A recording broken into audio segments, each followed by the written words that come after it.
খবর দিন পর এবার ঘাটালের ছবিটা আপনাদের দেখাবো। দেখুন, মাটির দেওয়াল ভেঙে বিপত্তি, অল্পের জন্য রক্ষা বাড়ির বাসিন্দাদের। প্রতিবেশীর বাড়িতে ঠাঁই পরিবারের, সরকারের কাছে সাহায্যের আর্তি। ঘাটাল পৌরসভার 7 নম্বর ওয়ার্ডের এই ঘটনা, এবং সে সময় অল্পের জন্য রক্ষা পেয়েছেন বাড়িতে যারা বাসিন্দারা রয়েছেন তারা। আমার বাড়ি, আর এই যে বর্ষার জল খেয়ে গোড়ায় লেগে দিয়ে এরকম ভাবে নরম হয়ে যে এরকম ভাবে পড়ে গেছে, সবকিছু চাপা পড়ে গেছে। মাটির বাড়িটা 2-3 দিন হলো ভেঙে গেছে। বহুদিনের পুরনো দিনের মাটির বাড়ি। লোক এনেছি যাতে ভেঙে পরিষ্কার করে দেওয়া যায়, বা ভিতরে যে সমস্ত জিনিসগুলো আছে সেগুলো বের করে দেওয়া যায়, সেটা চেষ্টা করছি। যদি সেই কাউন্সিলর যদি তাকে বাড়িগুলো দিয়ে যেত তাহলে আজকে এইরকম পরিস্থিতি দাঁড়াতেন। আমরা সবসময় পাশে আছি। হাওড়ায় নয়াঞ্জলি দখল করে বেআইনি নির্মাণ তৈরি হচ্ছে একের পর এক বাড়ি। এর মধ্যে 3টে বাড়ি হুড়মুড়িয়ে ভেঙে পড়ে। অভিযোগ, এইসব বাড়ি তৈরি করছিলেন পঞ্চায়েতের উপপ্রধান।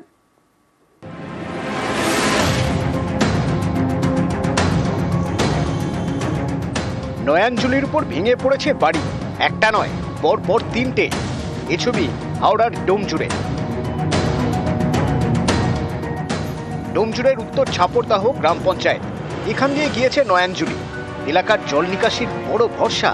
সেই নয়াঞ্জলি জায়গায় জায়গায় দখল হয়ে গিয়েছে। কোথাও তৈরি হয়েছে বাড়ি, কোথাও তৈরি হয়েছে দোকান। এই উত্তর ছাপরদাহ গ্রাম পঞ্চায়েতের উপপ্রধান সুভাষ পাত্র। অভিযোগ, তিনিও নয়াঞ্জলির একাংশ দখল করে রেখেছেন, তারপর তৈরি করেছেন বাড়ি। সবই দোতলা তৈরির প্ল্যান, যাতে ভাড়া দেওয়া যায়। এরই মাঝে রবিবার বিপত্তি। নয়াঞ্জলির উপর 3টি নির্মীয়মান বাড়ি হুড়মুড়িয়ে ভেঙে পড়ে। এতে তৈরি হয় আতঙ্ক।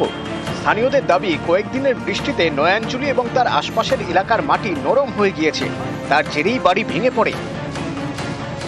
এই রাস্তাটা আমাদের সব মানুষের খুবই প্রিয় রাস্তা, ওই রাস্তাটাই মেন রাস্তা। ওই জায়গাটা আজকে যেভাবে নয়াঞ্জলিগুলো বুঝিয়ে যেভাবে নির্মাণ করেছে, আজকে যদি ওখানে কোনো মানুষ সেই সময়টা যদি যাওয়া আসা করতো, মনে হয় আগে প্রাণহানি হয়ে যেত। এই জায়গাটায় আমরা চাইছি প্রশাসন এটা নজর রাখা দরকার। নয়াঞ্জলিগুলো ভরাট হয়ে যাওয়ার পরেতে আমরা দেখতে পাচ্ছি যে বিভিন্ন জায়গাতে আপনার ওই জল নিকাশি না করতে পেরে গ্রামের মধ্যে জল উঠে যাচ্ছে, সাধারণ মানুষ বিভ্রান্ত হচ্ছে। উত্তর ঝাপরদাহর উপপ্রধান তিনি নিজে এই বিল্ডিংটা তৈরি করছিলেন, যার ফলে আজকে নয়াঞ্জলির ওপরে কানা নদী, বিশেষ করে এই কৌশিকী নদীর ওপরে অবৈধভাবে বিল্ডিংগুলো তৈরি হচ্ছে।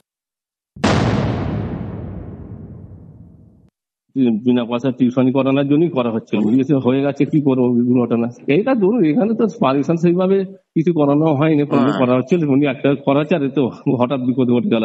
বাড়ি বলতে 3টে মতো রুম আর কি করা হচ্ছিল লম্বা করে, একটু টিউশন বাচ্চাদের পড়ানোর জন্য বিনা পয়সা সেরকম একটা করা হচ্ছিল।